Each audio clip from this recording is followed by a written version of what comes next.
All right, I asked the TV line readership, the Flash fans, for some questions for you. You ready? No.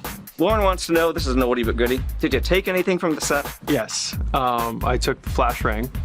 We shot a promo actually where I'm packing up a box and then leave everything behind and take one thing, and it was the Flash ring, and then I put it in my pocket and walk away, and at the end after we were done shooting I was like, that's staying in my pocket, is that okay? And they're like, yeah, sure.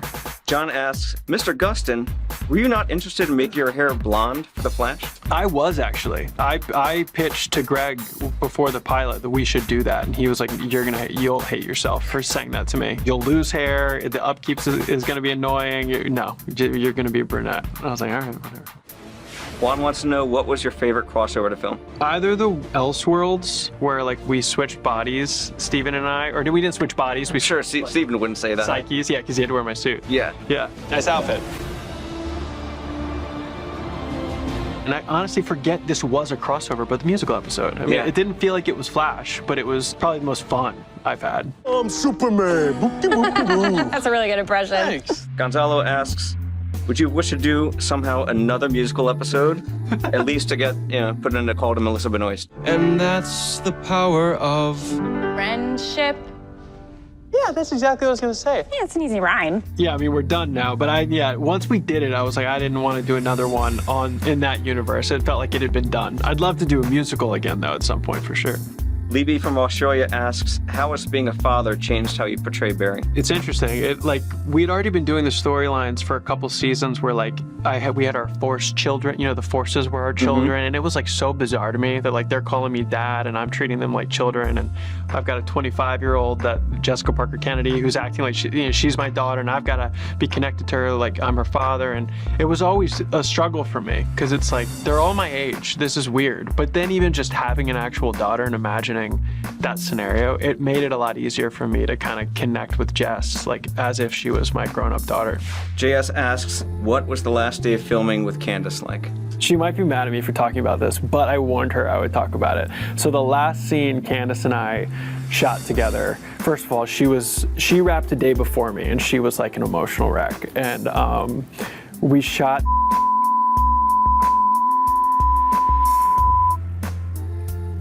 Wow. Yeah. Melrose asks, looking back, what was your favorite West Allen moment? There's actually a scene that's popped into my head, and I for the life of me couldn't tell you what this scene is about, but there's a scene in the time vault where I'm in a suit and Candace is in a red jumper, and I know we're talking about something to do with time travel. That was one scene where I remember she blew me away with her emotion in that scene. How long? How long what? How long until it happens? And then two of the three times I think we got married. So the wedding episode was great, obviously, but before that, the first time we tried to get married and everything went wrong, and it was like a comedic nightmare. That was fantastic. That was another good one, yeah. Peace is overrated. Oh, you've got to be kidding me. Nazis? Ryan asks, if Barry wasn't with Iris, who would he have ended up with, and why is your answer Leonard Snart? It's funny because Leonard Snart didn't pop into my head, but who did pop into my head was Cisco. I think that Barry loves Cisco unlike anybody else. So if there's anybody else he was going to settle down with, it probably would have been Cisco. And then lastly, Maddie asks, are you happy with where Barry ends up at the end of the series? I am. When I thought about it ending, there was a theory out there that Barry would sacrifice himself to keep the Speed Force alive and become the lightning bolt that inevitably struck him and create this full circle moment. Okay. Which I thought was really cool. Yeah. And I always kind of wanted him to die a hero's death in a way. And Eric was very opposed to the idea and really wanted to see a happy ending for Barry and Iris. And ultimately, I think that is probably, looking back at this and as fans revisit it, probably how they're going to want it to end.